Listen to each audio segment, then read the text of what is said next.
Good evening, my friends.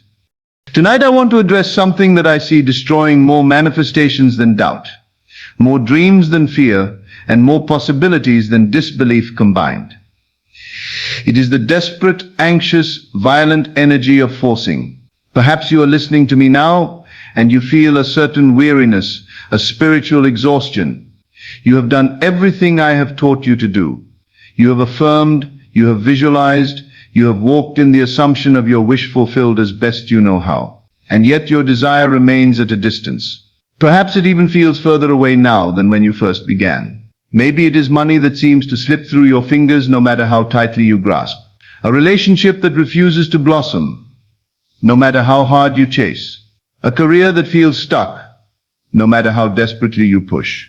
You chase and it flees. You push and it resists.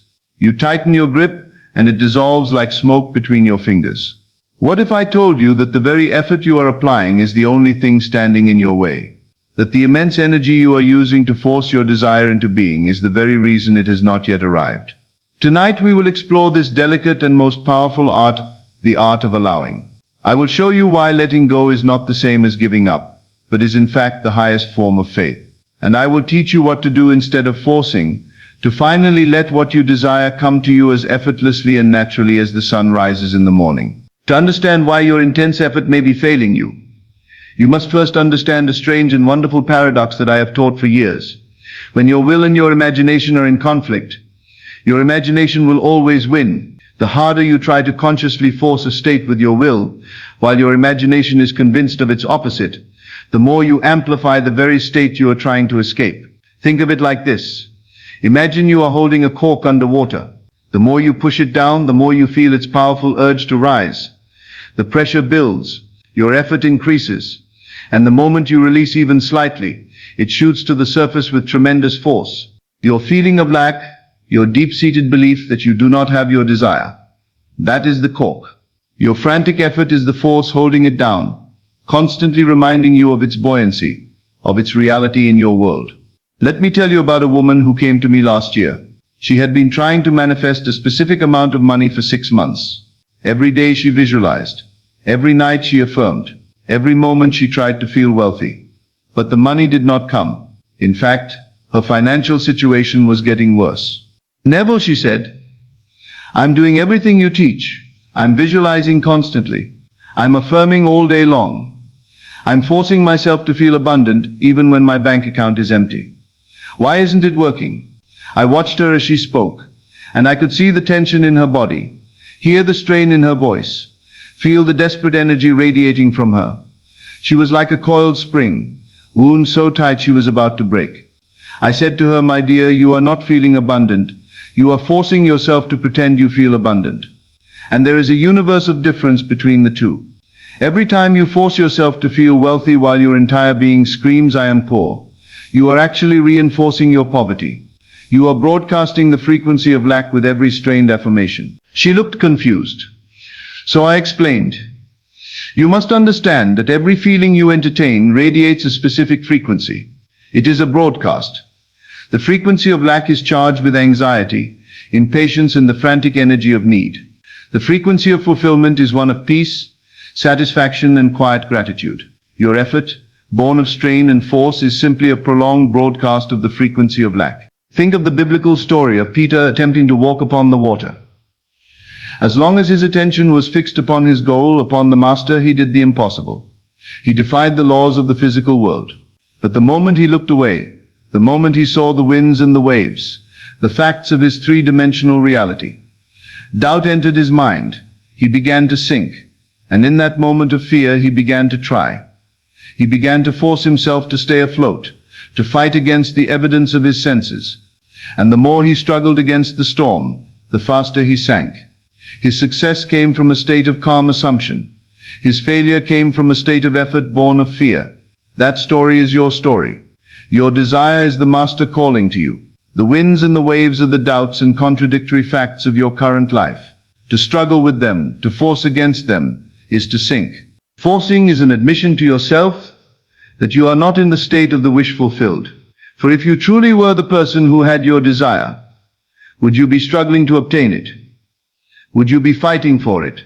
Would you be anxiously checking for signs of its arrival? No. You would be at peace. You would feel a quiet confidence. The feeling would be natural, effortless, as simple as breathing. So you see, the goal is not to try harder. The goal is to feel it differently. To feel it as normal, as simple, as natural as the air you breathe. So then, how does one cultivate this feeling of naturalness? How does one move from the violent energy of forcing to the quiet confidence of allowing? It is not accomplished by a grand single action, but by a series of subtle internal shifts. Let me share them with you now. The first shift is from getting to being. Your true work is not to acquire the thing you desire. It is to become, in imagination, the person who already has it. If you desire wealth, you do not spend your day anxiously chasing money, desperately trying to force abundance into your life. Instead, you ask yourself, what would my inner conversations be like if I were already wealthy?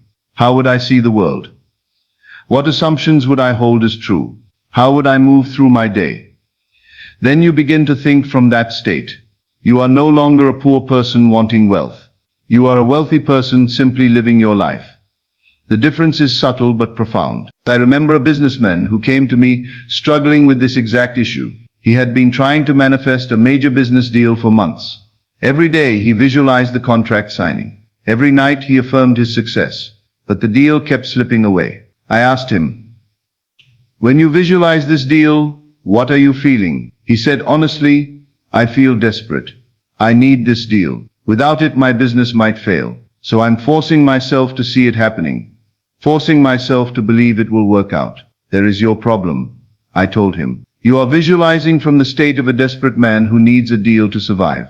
But a successful businessman who has closed major deals before does not feel desperate. He feels confident, calm, assured. You must become that man in your imagination, not try to force that man into existence through strain and effort." I taught him to stop visualizing the moment of getting the deal, and instead to simply assume he was already the kind of businessman for whom such deals were natural and normal.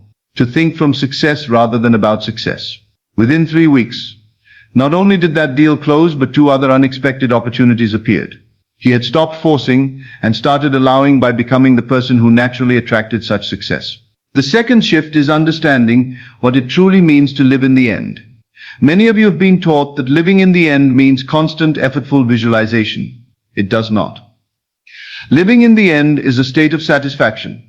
Think of how you feel after a wonderful meal. You do not continue to stare at the menu anxiously, hoping for food to arrive. You do not force yourself to feel full while your stomach is empty. You are satisfied. You are at peace. The meal is finished. That quiet satisfaction, that inner knowing that it is done, that is the true feeling of the wish fulfilled. Your imaginal act, your brief scene, implying your desire is fulfilled. That is the meal. And satisfaction is the state you must carry throughout your day. I knew a woman who wanted to marry a particular man. For months she visualized their wedding over and over again, multiple times per day, forcing herself to see every detail, straining to make it feel real. But he showed no signs of proposing. In fact, their relationship seemed to be growing more distant. When she came to me, I asked her, "After you finish visualizing your wedding, how do you feel?" She said, "I feel anxious that it hasn't happened yet. I feel worried that I'm not doing it right. I feel desperate to do it again to make sure it works." I explained to her that these feelings were the problem. You are treating your imaginal act like a task you must perform perfectly and repeatedly. But the imaginal act is meant to produce a feeling of satisfaction. The feeling that it is already done. Once you have felt that satisfaction, you should be able to rest in it like a person who has eaten a good meal. I taught her to do her imaginal scene once, at night before sleep, and then to simply carry the satisfied feeling throughout her day. To feel like a woman who was already engaged, already loved, already claimed. Not to force this feeling, but to gently assume it as her natural state. Within 2 months he proposed. She had stopped forcing the outcome and started allowing it by resting in the satisfaction of the wish fulfilled. The third shift is discovering the secret of present moment fulfillment. All desperation springs from the feeling that something is missing now. The remedy is to feel fulfillment in this moment, even before your desire appears in physical form. This does not mean denying that you want something. It means finding fulfillment in your present moment so that you are not desperately grasping for the future to be different. At the end of each day, find one thing, anything, for which you can feel genuine gratitude.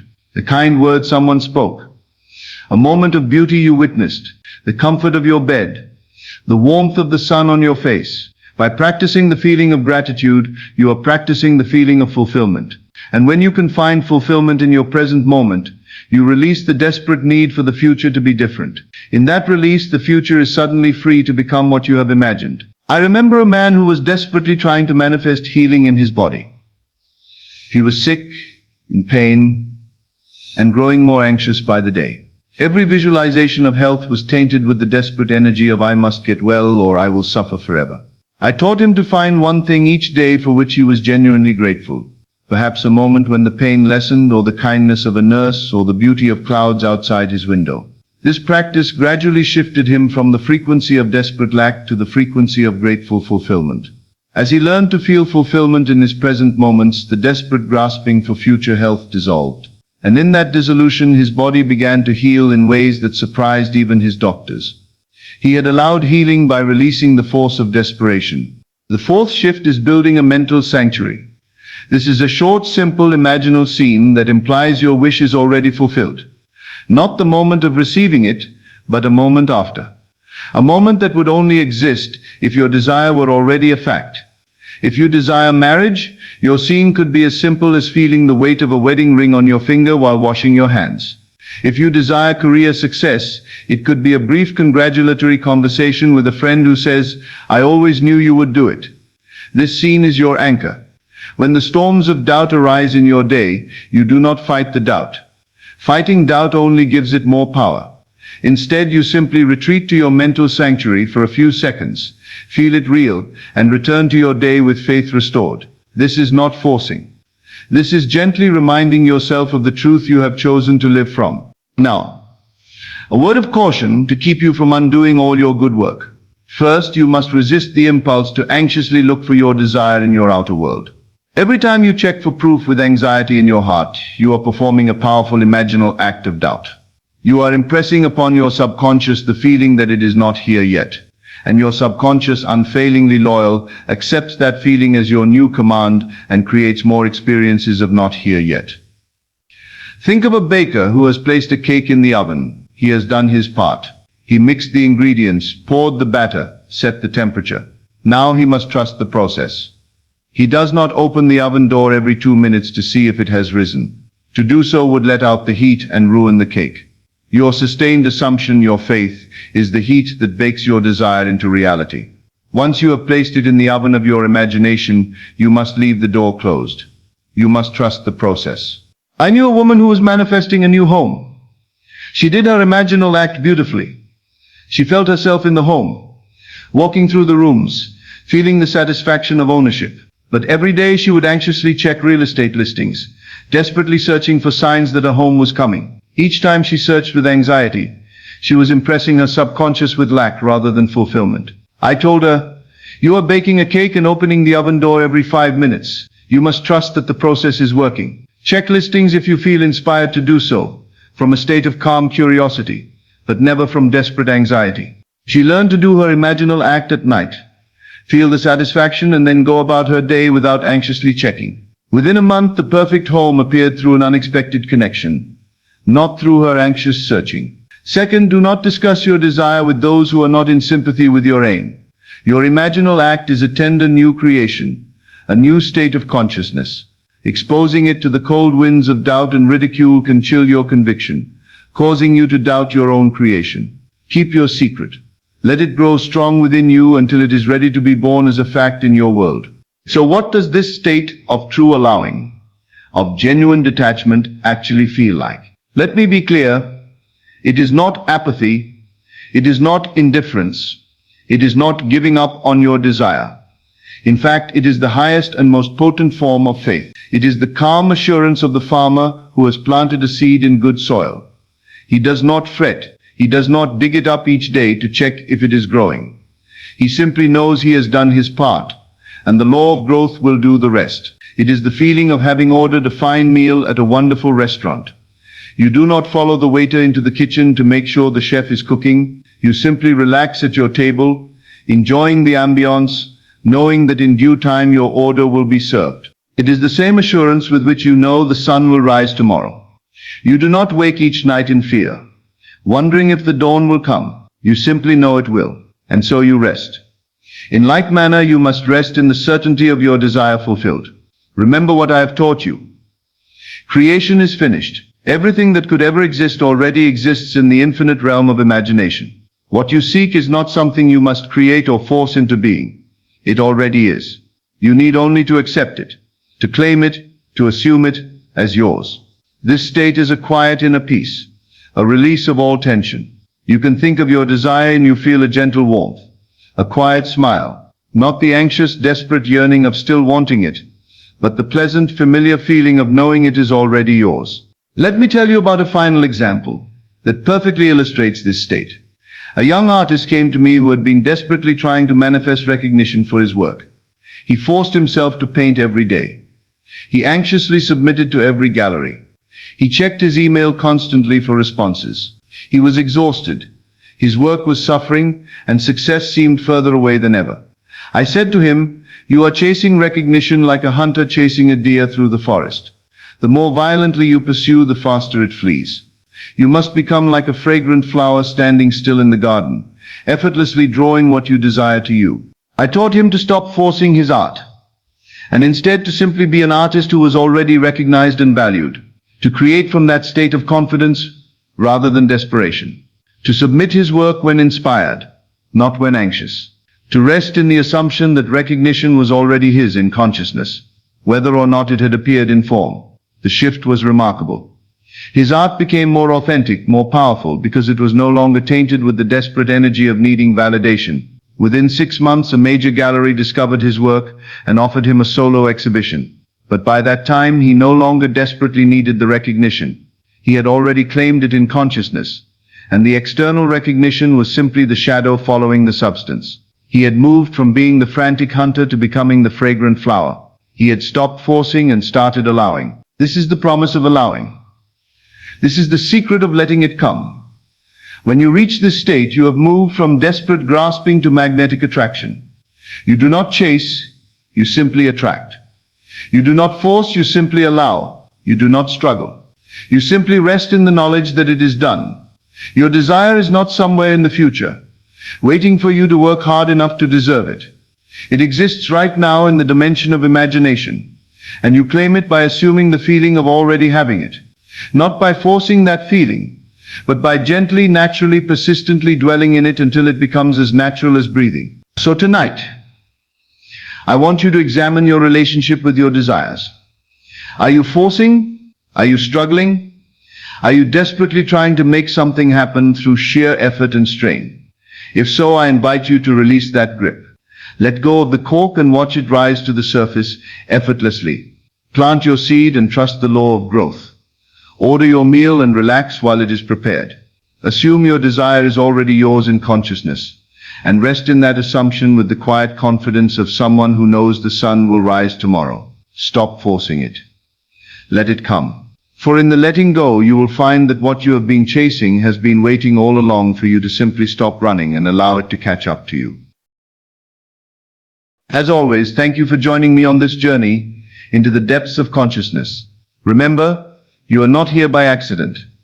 You are here because your soul is ready for this truth. Take these teachings